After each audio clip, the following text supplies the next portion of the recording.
तुम्हाला प्रश्न असेल की ही पट्टी का लावतोय, अजूनही त्याची ट्रीटमेंट सुरू आहे. ही पट्टी याच्यासाठी आहे की जी जखम आहे ती वर येऊ नये, त्याच्यासाठी ती बसण्यासाठी ही पट्टी आहे. जेव्हा ट्रीटमेंट होते त्याच्यानंतर मी त्याच्यात 1 ते 2 दिवस अजिबात पाणी आणि काहीच लावू नाही शकत. मंजिरीचं सत्य आता हळूहळू सगळ्यांसमोर यायला लागलं आणि तुमच्यासाठी खूप मोठे मोठे ट्विस्ट आहेत पुढे. तिने तर मला खुलेआम धमकी दिलेली आहे की मी सगळ्यांना संपवेन आणि तू तिरड्या मोजायला तयार राहा. अंबिका माझ्या सोबत आहे आता.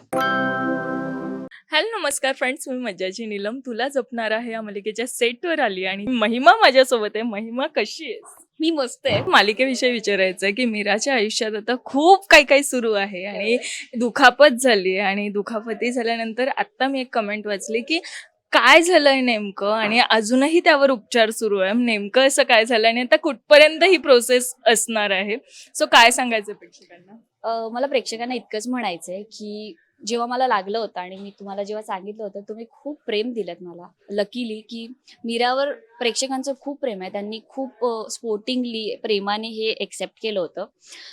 आता एक 4-5 महिने गेलेत आणि आम्ही अजूनही अशा पट्टी लावून शूट करतोय. सो सांगायचं असं आहे की शूट करताना एक दुखापत झाली होती आणि बऱ्यापैकी मला लागलं होतं तेव्हा. आणि अजूनही त्याची ट्रीटमेंट सुरू आहे. दर महिन्याला माझी ट्रीटमेंट सुरू आहे. आणि तुम्हाला प्रश्न असेल की ही पट्टी का लावतोय, तर एकतर ही पट्टी याच्यासाठी आहे की जी जखम आहे ती वर येऊ नये, त्याच्यासाठी ती बसण्यासाठी ही पट्टी आहे.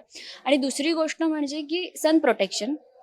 कारण तुला तर माहितीच असेल की आम्ही किती हार्श लाईटवरती शूट करतो, 13-13 तास शूट करतो. जसं मी म्हणाले की दर महिन्याला माझी ट्रीटमेंट सुरू आहे आणि ती ट्रीटमेंट केल्यानंतर ह्याच्यावर एक खपली येते.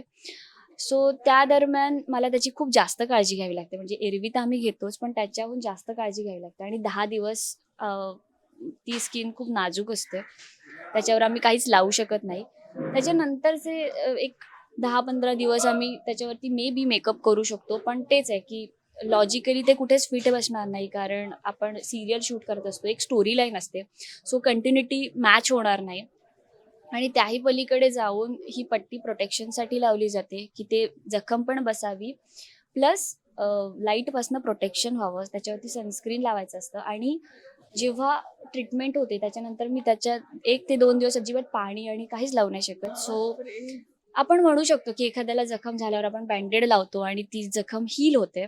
सो असं अगदीच प्रेक्षकांनाही वाटू शकतं आणि त्यांची जे काही म्हणणं आहे ते अगदीच करेक्ट असू शकतं. पण दर महिन्याला ट्रीटमेंट होत असल्यामुळे ते सातत्याने ती जखम क्रिएट होते आणि ती हील झाली आहे. आणि 1-2 महिन्यात आता ही प्रोसेस थांबेल आणि तुम्हाला पुन्हा एकदा तुमची मीरा बघायला मिळेल. सो तोपर्यंत ही पट्टी असणार आहे, तोपर्यंत तुमचं प्रेम असू द्यात. आणि या सगळ्या प्रोसेसमध्ये मी खूप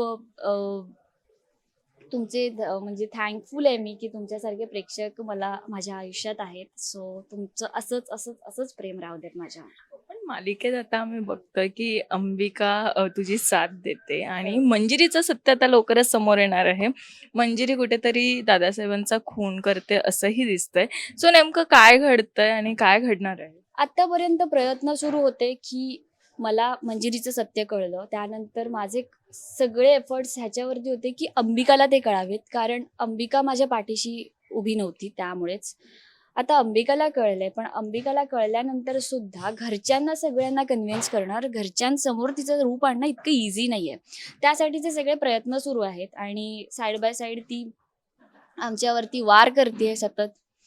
आणि आता लकीली दादासाहेबांना सगळं सत्य कळतंय. सो आम्हाला एक होप्स आले होते की दादासाहेब आता आमच्या सोबत आहेत आणि ते काहीतरी करू शकतात, कारण घरातला कर्ता पुरुष असल्यामुळे आणि त्यांच्या हातात बरीच सूत्र असल्यामुळे आम्हाला खूप होप्स होते. पण त्याचबरोबर मीराला हेही माहिती आहे की आता त्यांना सत्य कळलंय, सो त्यांच्या जीवाला धोका आहे. पण काही करायच्या अगोदर किंवा काही कळायच्या अगोदरच मंजिरीने जर त्यांच्यावर वार केला तर हे मीराच्या नकळत होणार आहे आणि मीरा काही करू शकले नाही तर तिच्यासाठी आयुष्यात खूप रिग्रेट असेल तो.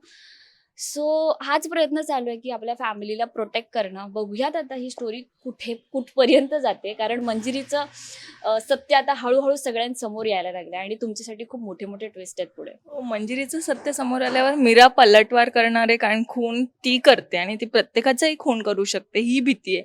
तर कुठेतरी मीरा हे सगळं स्टॉप करू शकेल?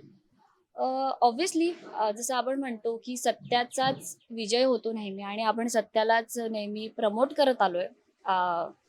आणि वाईट गोष्टींची कधीच जीत होऊ शकत नाही. आणि मला असं वाटतंय की तिने तर मला खुलेआम धमकी दिलेली आहे की मी सगळ्यांना संपवेन आणि तू तिरड्या मोजायला तयार राहा. सो मी देवी आईची मदत घेऊन आणि जे बेस्ट पॉसिबल गोष्टी ज्या काय आहेत त्या मी सगळ्या करून, अंबिका माझ्यासोबत आहेत. काहीकांची साथ आहे, काहीकांची नाही आहे, पण आम्हाला विश्वास आहे की नेहमी सत्याची बाजूच जिंकते आणि आम्ही ते प्रूव्ह करू. हो, पण आत्ता घरातले कोण कोण साथ देणार असं वाटतंय? सगळेच साथ मिळून हे सगळं करू शकतात? खरं तर सध्या जो सगळ्यात जवळचा माझा नवरा आहे तो माझ्या सोबत नाही आहे, तो माझ्या अपोजमध्ये आहे आणि त्याला कळत नाही आणि त्याच्यात त्याची काहीच चूक नाही आहे. कारण आई म्हणून त्याचं प्रेम जे आहे आईप्रती ते करेक्ट आहे आणि त्याने कधीच तिची दुसरी बाजू बघितलेली नाही आहे, त्यामुळे मी त्याला दोष देणार नाही. पण अंबिका माझ्यासोबत आहे आता आणि तिची ताकद आहे, देवी आईची ताकद आहे आणि मला असं वाटतं की देवी आईच्या पुढे असुर राक्षस अजिबात टिकू शकणार नाही. सो वेळोवेळी देवी आई येऊन आम्हाला करेक्ट मार्ग दाखवते आणि मला असं वाटतं की पुढे इंटरेस्टिंग काहीतरी घडेल. हो, पण पुढे असं तू म्हणते इंटरेस्टिंग घडेल, पण प्रेक्षक असं म्हणतायत की मालिका आता संपेल का? तर प्रेक्षकांना काय सांगायचं? मला म्हणायचं की हा मोठा खुलासा आहे की दादासाहेबांना कळलाय आणि दादासाहेबांचा खून झाला तरी अजून बाकी लोकांना अजून कळलेलं नाही आणि ज्याला कळलंय तो माणूसच राहिलेला नाहीये. सो बेसिकली स्टोरी लाईन परत तिथेच येते की अजून कोणालाच कळलेलं नाहीये. सो आता सगळ्यात महत्वाचं आहे की अथर्वला कळणं की त्याची आई नक्की काय आहे. सो मला वाटतं की स्टोरी लाईन संपली नाहीये, तर मे बी हा तुमच्यासाठी ट्विस्ट असू शकतो आणि पुढेही आम्ही भरपूर ट्विस्ट ठेवलेले आहेत. सो तुम्ही बघा आणि खूप प्रेम द्या. वा, म्हणजे आता प्रेक्षकांची उत्सुकता आणखी वाढणार आहे आणि सगळेच बघायला उत्सुक आहेत की मंजिरीचं सत्य कसं प्रेक्षकांसमोर येणार आहे. सो थँक्यू सो मच गप्पा मारल्याबद्दल आणि ऑल द व्हेरी बेस्ट तुझ्या सगळ्याच जर्नीसाठी. Thank you so much. Thank you. Marathi मनोरंजन सृष्टीमधील मालिका, चित्रपट, नाटक तसेच कलाकारांबद्दलच्या नवीन अपडेट्स जाणून घेण्यासाठी नक्की सबस्क्राईब करा इट्स मज्जा मराठी या आपल्या नवीन यूट्यूब चॅनलला.